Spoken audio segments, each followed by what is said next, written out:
Lord ఆది కాండము 30వ అధ్యాయము 25వ వచనాన్ని చూసుకుందాం. రాహేలు యోసేపును కనిన తరువాత యాకోబు లాబానుతో, నన్ను పంపివేయము, నా చోటికి నా దేశమునకు వెళ్ళెదను. దేవునికి స్తోత్రం, మహిమ కలుగును గాక. యాకోబు లాబానుతో మాట్లాడుతా ఉన్నాడు. యాకోబు మామతో మాట్లాడుతా ఉన్నాడు. మరి పిల్లనిచ్చిన మామతో చెప్తా ఉన్నాడు, అయ్యా నీ దగ్గర చాలా సంవత్సరాలు నేను పని చేసినాను, మరి వెట్టి చాకిరీ చేసినాను, నాకు మరి 2 భార్యలు ఉన్నారు, 2 దాసీలు వాళ్ళని ఇచ్చినావు, వారి ద్వారా కూడా సంతానం వచ్చింది, మరి నా కుటుంబం ఏర్పడ్డది, ఇంక నేను వెళ్ళిపోతాను, ఈ ప్రాంతంలో ఉండను, నా దేశానికి నా ప్రాంతానికి వెళ్ళిపోతాను, నా తండ్రి దగ్గరికి నేను వెళ్ళిపోతానని యాకోబు చెప్తా ఉన్నాడు. ఎందుకు యాకోబు నిర్ణయానికి వచ్చినాడంటే, యాకోబు మరి లాబాను దగ్గర చాలా కష్టపడ్డాడు కానీ ఏమీ సంపాదించుకోలేదు.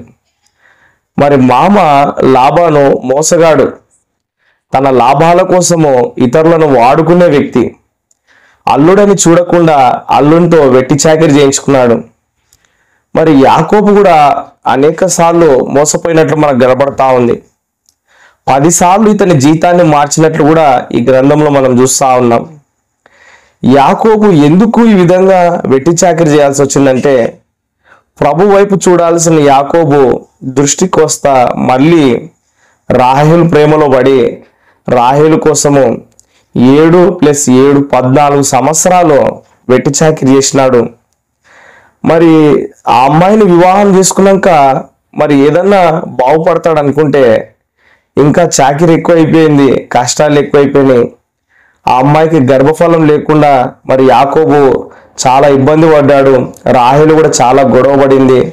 మరి యాకోబుకి ఎన్నో కష్టాలు, ఎన్నో టెన్షన్లు, అటు ఆస్తులు లేవు, ఐశ్వర్యం లేదు, దీవెన లేదు. మరి పొద్దున్న లేస్తే ఆ వర్క్ చేసి ఆ గొర్రెలను మేపి ఎంతో విసిగిపోయినాడు. పెద్ద భార్య ద్వారా 4 సంతానము, మరి చిన్న భార్య ద్వారా సంతానం లేక గొడ్రాలుగా ఉన్న సమయంలో మరి దేవుడు కరుణించి ఒక కుమారుణ్ణి ఇచ్చినాడు. ఆయన పేరే యోసేపు. యోసేపు అంటే అభివృద్ధి అని అర్థం.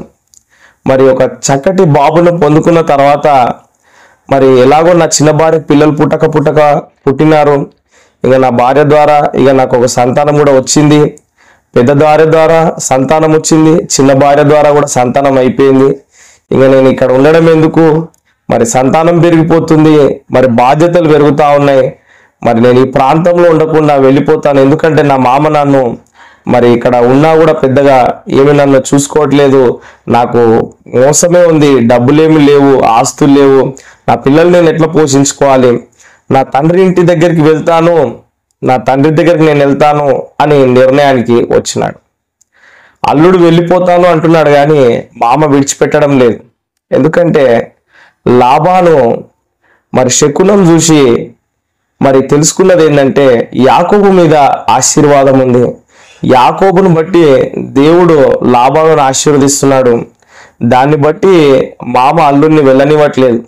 హల్లెలూయా. చూసినారంటే చాలాసార్లు విశ్వాసులు ఎంతో ధన్యులు, ఎంతో ఆశీర్వాదం వారి మీద ఉంటుంది, ఎంతో కృప వారి మీద ఉంటుంది, కానీ వారి యొక్క తప్పుడు ఆలోచన వల్ల, లోక సంబంధమైన విధానాల వల్ల, వారు చూడాల్సిన దర్శనం వైపు కరెక్ట్గా చూడకుండా వారు సమయాన్ని వృధా చేసుకొని వారి ద్వారా కంపెనీలు డెవలప్ అవుతూ ఉంటాయి కదండి. చాలాసార్లు మనం వర్క్ చేసినందుకు కంపెనీ డెవలప్ అవుతూ ఉంటుంది కదండి. ఎంప్లాయీస్ అలాగే ఉండిపోతారు, మేనేజర్లు వాళ్ళు గొప్పగా అవుతూ ఉంటారు, ఇంకా బిజినెస్లు చేస్తూ ఉంటారు కదండి. ఎంప్లాయీస్ ఎక్కడున్న వాళ్ళు అక్కడే ఉంటారు. సో దేవుని బిడ్డలు దేవుని వైపు చూడాలి, చక్కటి ఆలోచన ప్రభు దగ్గర నుంచి తీసుకోవాలి. నేనున్న ఈ శ్రమకు కారణం ఏందని ప్రభుని అడిగి తెలుసుకొని ఆ విధంగా ప్రభు వైపు చూస్తూ మనం ముందడుగులు వేస్తే ఇంత సమయం వేస్ట్ అవ్వదు. మన జీవితంలో మరి దేవుని కృపను బట్టి మనము సరైన నిర్ణయాలు తీసుకొని సరైన సమయంలో అభివృద్ధిని కూడా చూస్తాము. హల్లెలూయా, దేవునికి స్తోత్రం. మరి యాకోబు నిర్ణయం మంచిదే, తండ్రి ఇంటికి వెళ్ళాలి, నా తండ్రి దగ్గరికి నేను వెళ్ళాలి, నా దేశానికి నా ఊరికి వెళ్ళాలి, నా దేవుని దగ్గరికి వెళ్ళాలి, ఆయన మార్గంలో నేను ఉండాలి అని ఒక యూటర్న్ తీసుకున్నాడు. శ్రమలు కష్టాల ద్వారా ఆయన నేర్చుకున్న పాఠం ఇదే. సో మనం కూడా ఒక పాఠం నేర్చుకోవాలి.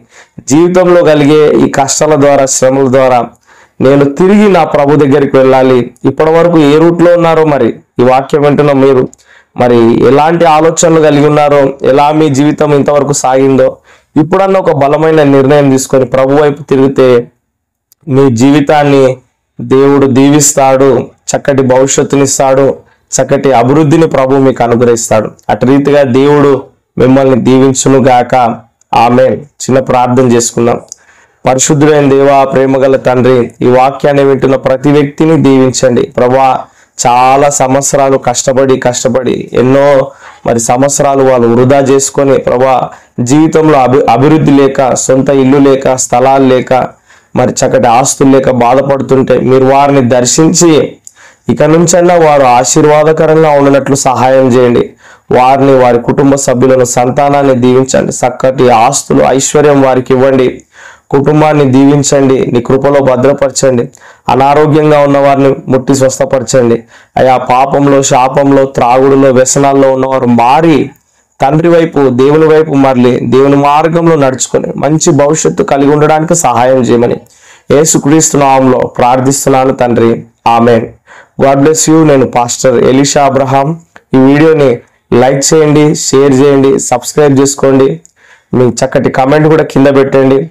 మీ ప్రార్థన అవసరతలకు నాకు ఫోన్ చేయండి. నా ఫోన్ నంబర్ 8801822777.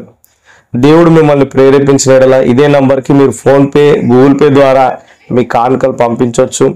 అదేవిధంగా ప్రతిరోజు ఫోన్లో ప్రార్థన జరుగుతుంది, వాట్సాప్ నార్మల్ కాల్లో. మీరు కూడా అందులో జాయిన్ అవ్వచ్చు. వివరాలకై నాకు ఫోన్ చేయండి, కింద మీకు నంబర్ కనిపిస్తూ ఉంది. మళ్ళీ తిరిగి రేపు చక్కటి వర్తమానంతో మిమ్మల్ని కలుసుకుంటాను. అంతవరకు దేవుని మహాకృప మీకు తోడే ఉండును గాక. ఆమేన్.